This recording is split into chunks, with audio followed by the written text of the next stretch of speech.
अस्सलाम वालेकुम व्यूअर्स, मैं हूं आपका मेजबान अब्दुर्रहमान और खबर लाया हूं मंगला डैम से, जिसकी दूसरी तौसी कर दी गई है और इस मर्तबा इसकी बिजली पैदा करने की सलाहियत बढ़ाई गई है, क्योंकि इसके अंदर मौजूद टरबाइंस 50 साल से पुरानी हो चुकी हैं, इसलिए उनकी पैदावारी सलाहियत वक्त के साथ कम हो गई थी।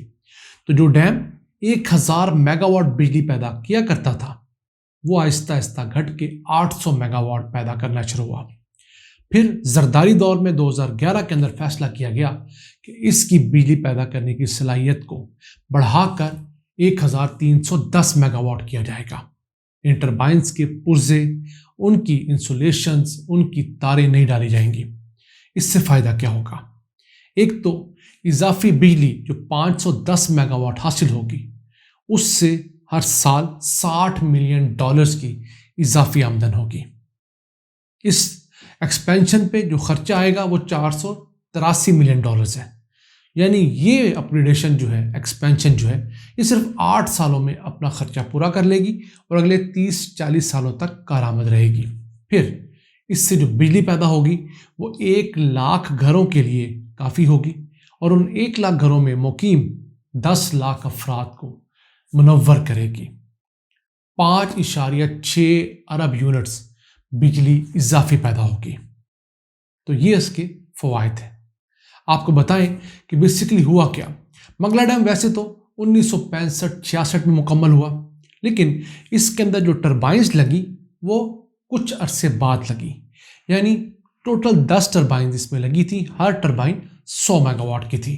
तो पहले 4 यूनिट्स जो थे 1, 2, 3, 4, ये 400 मेगावाट के यूनिट्स मुकम्मल हुए 1969 के अंदर।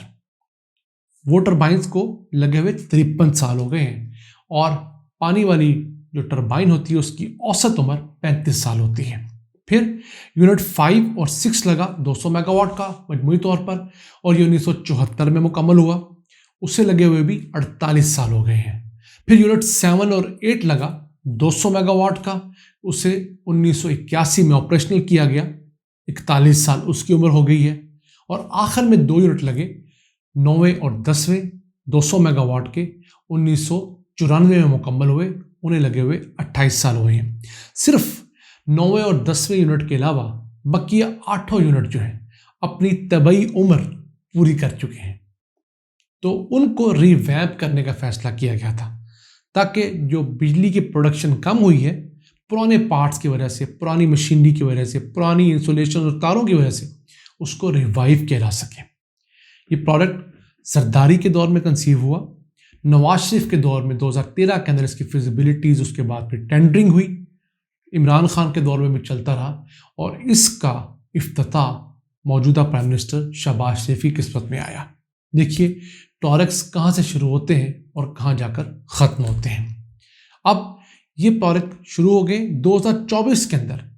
पूरे मंगला डैम की तमाम टरबाइंस, तारें और जो चीज़ें रिवैम्प होने वाली हैं वो मुकम्मल हो जाएंगी और इससे 510 मेगावाट इजाफी बिजली हासिल होना शुरू हो जाएगी।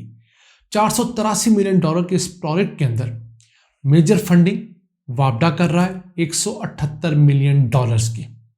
दूसरे नंबर पे आता है USAID जो 150 मिलियन ग्रांट दे रहा है। ये किसी किस्म का कोई कर्ज नहीं है बल्कि ग्रांट है।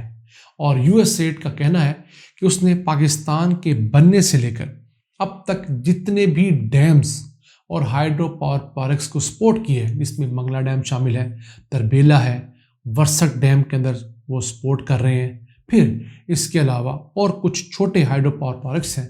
तो ये तमाम प्रोजेक्ट्स की अगर बिजली की पैदावार को इकट्ठा कर लिया जाए तो USAID 50 लाख पाकिस्तानियों तक बिजली पहुंचाने के अंदर जिम्मेदार है, उनको सहूलियात मुहैया कर रहा है। हमें अमरीकी इस्टेब्लिशमेंट से, अमरीकी हुकूमत से इख्तलाफात ज़रूर हैं, लेकिन अमरीकी अवाम से ये ऐसे फलाही इदारे जो वाक़तन पाकिस्तान को किसी सूरत में फ़ायदा पहुंचाते हैं, उनसे हमें बायस नहीं होना चाहिए। इस प्रोजेक्ट के अंदर फ्रांस का भी हिस्सा है, जो कि 90 मिलियन यूरो मुहैया कर चुका है, बहुत आसान शराइत पर कर्जा, जबकि 65 मिलियन यूरो उसने मज़ीद हमें कर्जा भी देना है, उसकी कमिटमेंट्स हैं। जैसे ही ये प्रोजेक्ट थोड़ा आगे बढ़ेगा वो पैसे भी आ जाएंगे। اب منگلا ڈیم پاکستان میں پانی محفوظ کرنے کا سب سے بڑا منصوبہ ہے۔ جب یہ بنا تھا 1965 میں، اس وقت اس میں پانی ذخیرہ کرنے کی گنجائش 5.8 ملین ایکڑ فٹ تھی، یعنی 58 لاکھ ایکڑ فٹ۔ وقت کے ساتھ ساتھ اس میں مٹی اور گارا آتے رہے، اس کی کیپیسٹی کم ہو کر 4.6 ملین ایکڑ فٹ رہ گئی۔ 2004 میں فیصلہ کیا مشرف دور میں کہ اس ڈیم کو بڑھایا جائے گا، بڑا کیا جائے گا، ایکسپینشن کی جائے گی۔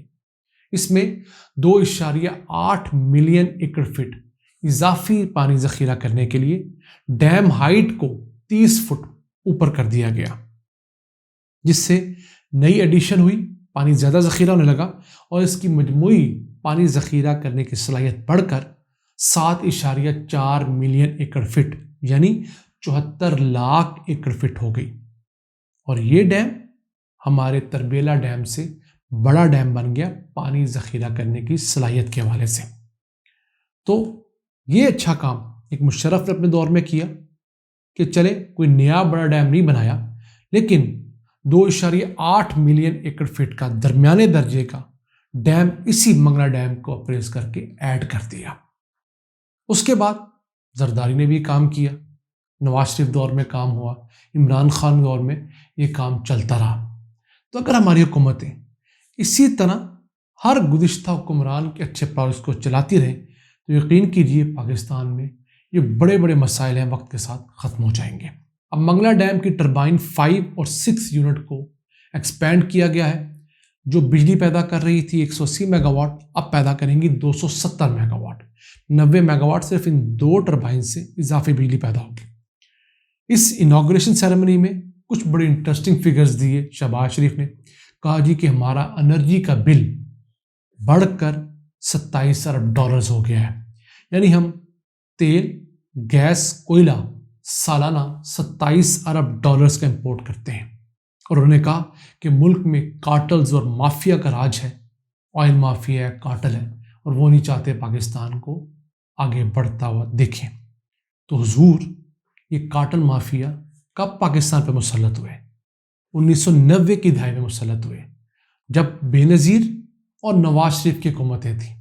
پھر مشرف دور میں بھی یہی oil mafia, oil cartel Pakistan پہ مسلط رہا۔ اسی وجہ سے 1990 اور 2000 کی دہائی میں پاکستان میں جتنے پاور پلانٹس لگے ان کی اکثریت تیل پہ چلنے والے پاور پلانٹس کی تھی، اور آج انہی کی وجہ سے پاکستان میں بجلی اس قدر مہنگی ہے۔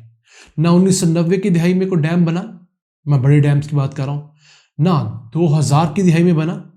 اس کے علاوہ پہلا بڑا ڈیم 2019 میں بننا شروع ہوا، محمد ڈیم، اور اس کے بعد بادشاہ ڈیم، اور وہ بھی سپریم کورٹ میں ثاقب نے سارے نوٹس لیا، عمران خان نے اس کو ایکسپیڈائٹ کیا، تو 2 بڑے ڈیمز ہم تقریباً 50 سال کے وقفے کے بعد بنانا شروع ہوئے۔ ہمارے حکمران نہ جانے کس طرح آسانی سے کہہ لیتے ہیں کہ ہمارے ملک پر کارٹلز حکمران ہیں، حالانکہ یہ خود ان کارٹلز کا حصہ رہے ہوتے ہیں، اور پھر بھی ہمیں بیوقوف بناتے ہیں۔ چلیں، اب یہ منصوبہ شروع ہوا ہے، اس کی انوگریشنز شروع ہو گئی ہیں، امید کرتے ہیں اگلے 2 سال میں یہ مکمل ہوگا۔ اس سے نہ صرف سستی بجلی پاکستانی سسٹم میں شامل ہوگی بلکہ صاف بجلی ہوگی، اس سے کسی قسم کی کوئی پولوشن نہیں پیدا ہوگی، اور پاکستان کے اندر جو کلائمیٹ چینج کے مسائل آ رہے ہیں وہ کسی حد تک کم ہوں گے، اور اس سستی بجلی کے آنے کے بعد ہمارا جو فی یونٹ ہے ٹوٹل، اس میں بھی کچھ نہ کچھ کمی ضرور واقع ہوگی۔ تو ناظرین، یہ تھا آج کا ایپیسوڈ۔ ہمیں امید ہے آپ ہمیں پسند کریں گے، اپنی آراء سے ہمیں ضرور آگاہ رکھیں گے۔ ان الفاظ کے ساتھ اپنے میزبان عبدالرحمان کو اجازت دیجیے۔ اللہ نگہبان۔